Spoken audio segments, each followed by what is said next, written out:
আলাইকুম। আলোর ধারাবাহিক অনুষ্ঠান জনগণের কথার নতুন একটি পর্বে আপনাদের সবাইকে স্বাগত। আপনাদের সাথে আছি আমি মাহবুবুর রশিদ। আজকে আমরা এসেছি লক্ষ্মীপুর সদর উপজেলার চন্দ্রগঞ্জ থানার ৮ নং দত্তপাড়া ইউনিয়ন করইতলা গ্রামে। এখানে আমরা কথা বলবো একজন অসহায় মানবিক পরিস্থিতির শিকার, খুবই কঠিন পরিস্থিতির মধ্যে দিয়ে জীবনযাপন করা একজন বোনের সাথে। ওনার জীবনটা পুরো সমস্যায় পরিপূর্ণ। তো ওনার মুখ থেকে ওনার জীবনের কষ্টদায়ক কথাগুলো শুনবো। চলুন। সালাম আলাইকুম। আসসালামু আলাইকুম। ওয়ালাইকুম আসসালাম কি নাম আপনার? আলিয়া বেগম। বয়স কত আপনার? ৫০।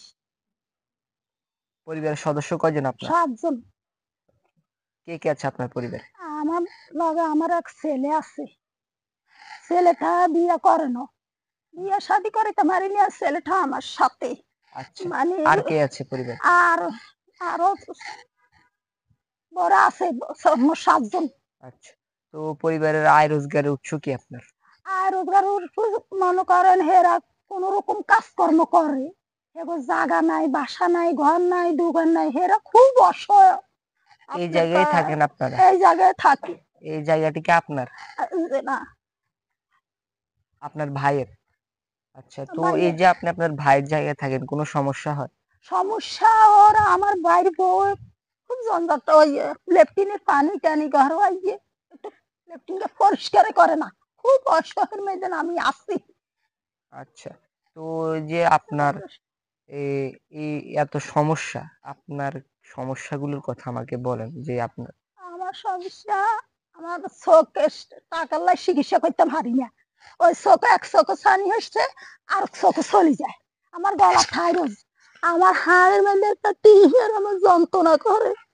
আমার ডায়াবেটিস, মাথার হাঁড়িটা ক্ষয় গেছে। আমার চিকিৎসা করতে পারি না। আমি কাজকর্ম করে খাইছি, এখন আমার কোনো কাজকর্ম করতে পারি না। আপনার ছেলেরা আপনার চিকিৎসা করাতে পারে? হাড়ে যে না, আমার ছেলেরা রত করে হেডে খায় কোন রকম।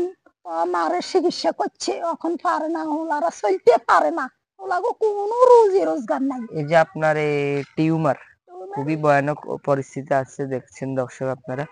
ওনার টিউমারটা এই যে, তো ওনার খুবই করুণ অবস্থা, উনি চিকিৎসা করাতে পারতেছেন না। তো ডাক্তার যে দেখাইছেন, ডাক্তারের ভাষ্য কি, ডাক্তারের কি মন্তব্য?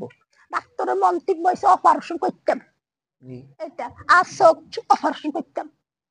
আচ্ছা, তো টাকা লাই হারি না, টাকা তো বহুত লাগে, গরিব মানুষ বাদ খেতে পারি না। তো আচ্ছা, আপনি আগে কিভাবে চলতেন? আগে চলছি, মানুষের এই তো দানের কাম করছি, বা দান হিতে করছি, খাইছি।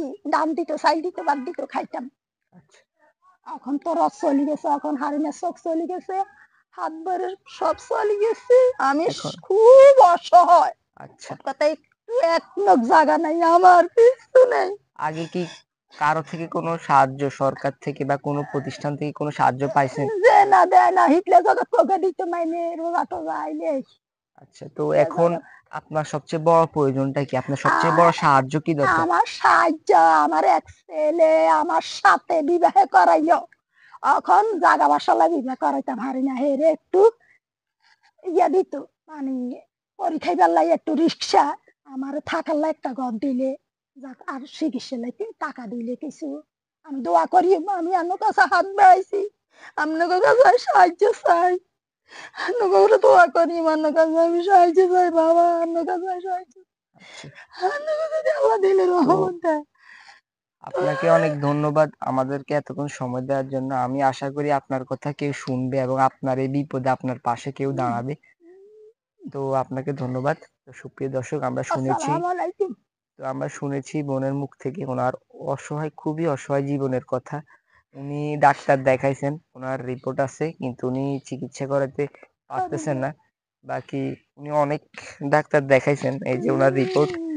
আলেয়া বেগম, উনি ডাক্তার অপারেশন করাতে বলছে, উনি অপারেশন করানোর জন্য ওনার ইয়ে নাই, সেই সামর্থ্য নাই। ওনার ছেলেরা ওনার তেমন খোঁজ খবর নেয় না, ছেলেরা অসহায়, ছেলেদেরও কোনো জায়গা জমি নেই। ওনার টিউমারটা খুবই কঠিন